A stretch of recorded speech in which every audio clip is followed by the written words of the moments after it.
All right, so this first, introduction PowerPoint is really about two things. It's about these key ideological differences that are going to cause this grand alliance to explode in the end. And then it's about the various different um, historical interpretations of how the Cold War began.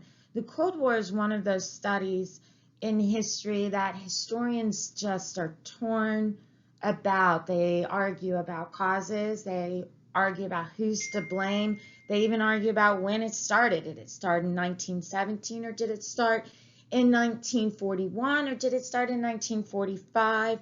There's all kinds of different opinions on that.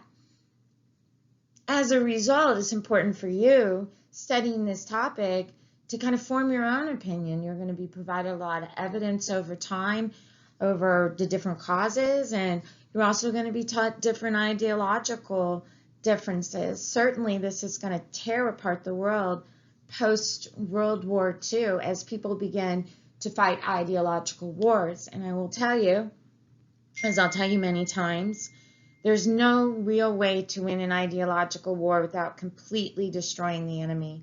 And in that case, aren't we glad that never happened? So our two main ideological differences are all wrapped up into political, economic, and social differences. But it's really important for you to understand right now that these are generic terms. Communism is not just one ideology. You have Marxism, Leninism, Maoism. It runs the gamut. Castroism. I just made that up. We don't really say that, but communism splintered very early on into different areas. That usually had to do with industrialization. Same with capitalism. You can't describe the Norwegian capitalist system as the same as the United States, and these political differences are, all over the world in terms of how they do it. But generically speaking, communism, politically wise, has no need of a variety of political parties. There's one party, and it represents all of the people, and it rules on their behalf. So it's almost as if a bureaucracy of elite kind of take over the government and rule in terms of what's best for the people. Capitalism, on the other hand, can have a range of political parties. It can be like in Germany, where they have so many political parties, no one party can rule. They like that. That helps. That helps prevent another rise to power of a dictator, because all parties are forced to in some way form a coalition with another party. Or the United States, where you have a two-party system firmly entrenched. You choose your government through voting. And over the 20th century, the greatest change has been the amount of people who vote now. Okay, kids, I'm not going to lie. I've recorded this particular slide like 4 times. So I don't know what I'm going to say throughout this recording, but I'm not recording it again. I miss you guys. Okay, so basically economic differences couldn't be, they're so far different. See, that's my point. They're very different, children. In terms of communism and capitalism, understand that there are no countries today that are just 100% communist, 100% capitalist. Most countries practice a type of mixed economy now, where they have elements where they plan the economy, and also they have elements where the workers control industry, but no one true purist form of government complies to these two definitions. In communism, for instance, the idea is that the workers should have ownership, that they should decide production, employment, what to make, how much to make, with the advisement of the state, that everything should be planned. And so generally communists use what we call a planned economy, whereas in capitalism, the idea is there's a strong emphasis on private ownership of all major parts of the economy, and that the price will be set by demand, which works well in a good times, but when things go bad, as anybody in March buying toilet paper found, that sometimes when you have supply and demand, that can cause massive inflation on overvalued goods. As again, anybody who bought toilet paper in March knows. So, both of them have good parts about it, and both of them have things that can fail in times of crisis, which is probably why most governments today choose to practice elements of both of them. So liberalism rose up in the 1800s and kind of coincides again with industrialization. A lot of our ideologies that are going to be fought over in the 20th century really came about in the 1800s and the 1900s. In this time, especially the 1800s and that time, they call it the century of the isms, where Marxism and liberalism rise up. Today, liberalism means pretty much the same thing then. They tend to be moderates. They tend to be either center right or center left. Certainly in our own society today, we see that liberalism tends to fall in that area where you have like really radical elements rising up and very conservative elements. So we're living in a time period much like in the 1800s where you had this radicalism rise up on both sides. And liberalism really kind of also rose with the middle class, and they were more educated and they were making more money. And as a result of that, they had this main emphasis on the freedom of the individual. Don't overly tax us, don't tell us what to do. Give us our civil liberties. And they tended to support universal suffrage, parliamentary and constitutional governments, and diplomacy over war.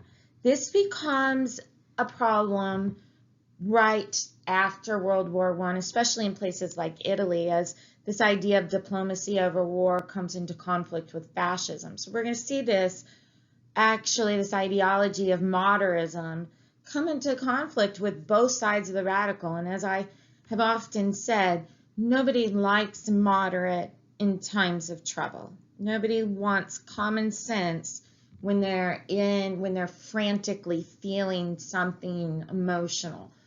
So, there we go. So fascism rose up at a time in which people were feeling very unsure and very scared. It's post-World War I, incidentally to the Spanish flu had hit Europe. So we're looking at a Europe after World War I that has been destroyed, infrastructure, communication, social system, an entire generation is gone. I mean, this is a devastated area. And that's exactly when fascism rose up. They had this emphasis on limiting individual freedoms in the interest of the state. And supposing, I guess a lot of these areas are war-torn, and in their minds, for fascists, they believed that there was no individual freedom, there was the state. The state must be the number one priority. And if your state is destroyed, I suppose focusing on that is a good idea, but the methods were very, very harsh. I mean, you had this extreme nationalism, so if you didn't fit within that nationalist mode, you were going to be attacked. The use of violence. Anybody that speaks out against you, probably going to have a truckload of men with, whatever, weapons show up at your house. Power in the hands of elites, so yet we still have a system.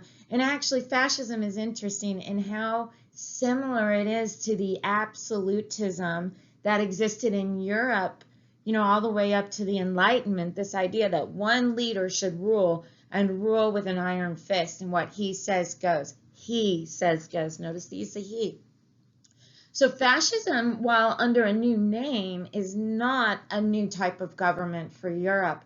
It's certainly extended all throughout Europe throughout the Middle Ages and all the way up into really the French Revolution of 1789. So it's not unheard of. They had a history of everything that we see here, including an aggressive foreign policy. Anybody that studied the history of Europe knows it is war, war, war, war. They have been to war with each other throughout, going all the way back to the Middle Ages. They fought over religion. They fought over governments. They fought over marriages. They fought over every single thing. Some imagined slight, they're going to go to war over it. So this is not a new thing for Europeans. In terms of socialism, really, there's no one term that defines socialism. It started with this idea of utopian socialism early on and morphed into all different kinds of socialism, from collectives to emphasis on market control. Really, what we're looking at, if we're looking at the political spectrum for socialism, we're going to place it between communism and liberalism. There's this idea that government should provide for the more needy, especially in terms of what taxes are being spent on. And so some people feel very strongly that taxes should be spent on social systems, and that's what socialism tended to focus on, this egalitarian idea. But in general, it has morphed to the point today you have so many systems, it's a very hard one to define.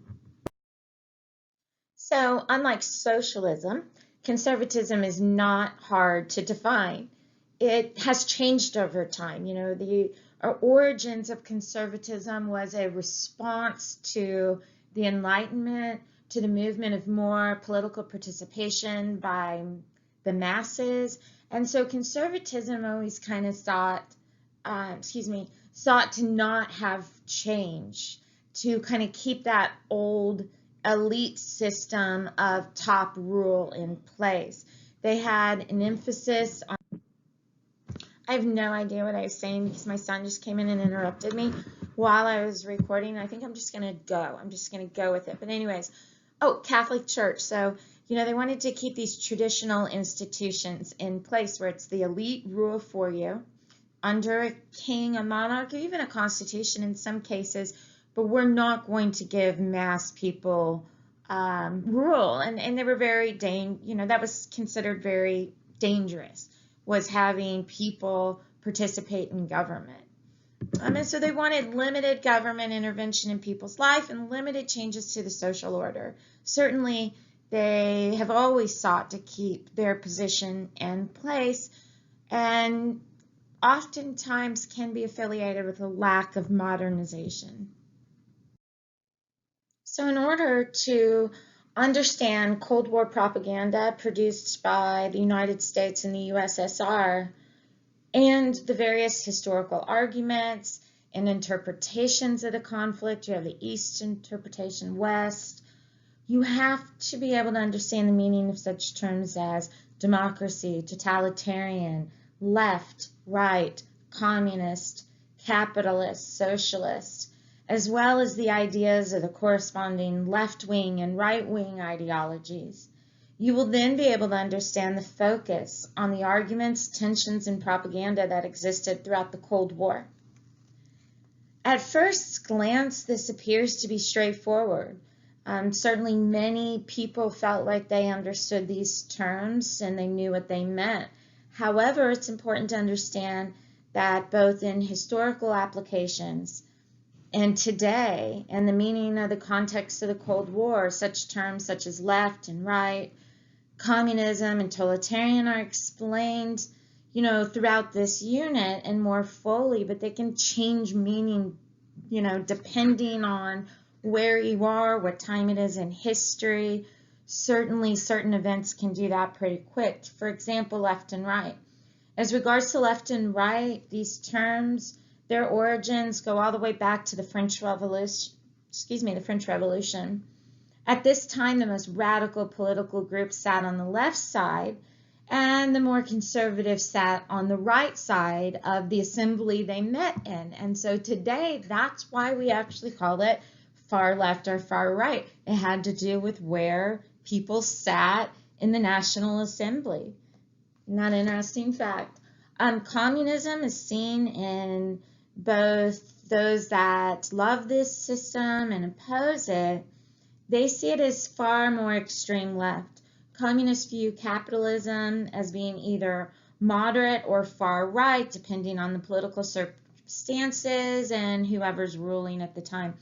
For example, communists see both the modern USA and Nazi Germany simply as different political forms of capitalism.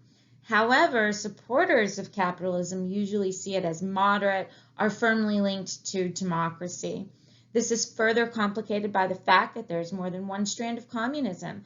Consequently, both historical players and historians have often meant different things, despite using the same term. During the Cold War, for example, when Western politicians spoke about communism, they meant the form of rule in contemporary Russia, i.e. a one-party state. However, some communists have long claimed that the way that Stalin ruled the Soviet Union was far removed from the ideas of Karl Marx, and even from the form of rule under Lenin and Trotsky's leadership in the first few years after the Bolshevik Revolution. So you have argument there.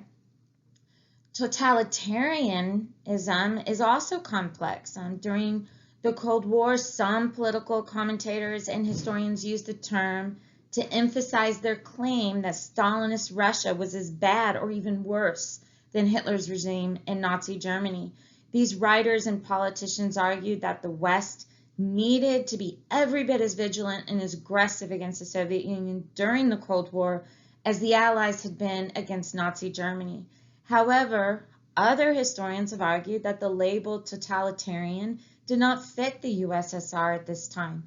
They say the policies based on one false argument and assumptions played a large part in exasperating East-West relations, given the Soviet Union's fears following the Second World War. However, some historians have pointed out the importance of noting that such totalitarian theories were first developed by U.S. theorists during the late 1940s and early 1950s, at a time when the U.S. was arguably already involved in its own drive towards global hegemony. Such totalitarian theories, which gave strong support to U.S. foreign policy, are particularly associated with theorists from Germany. They saw it as perhaps totalitarian was practiced by the United States. Certainly one can look at that during the McCarthy era. We see elements of totalitarianism.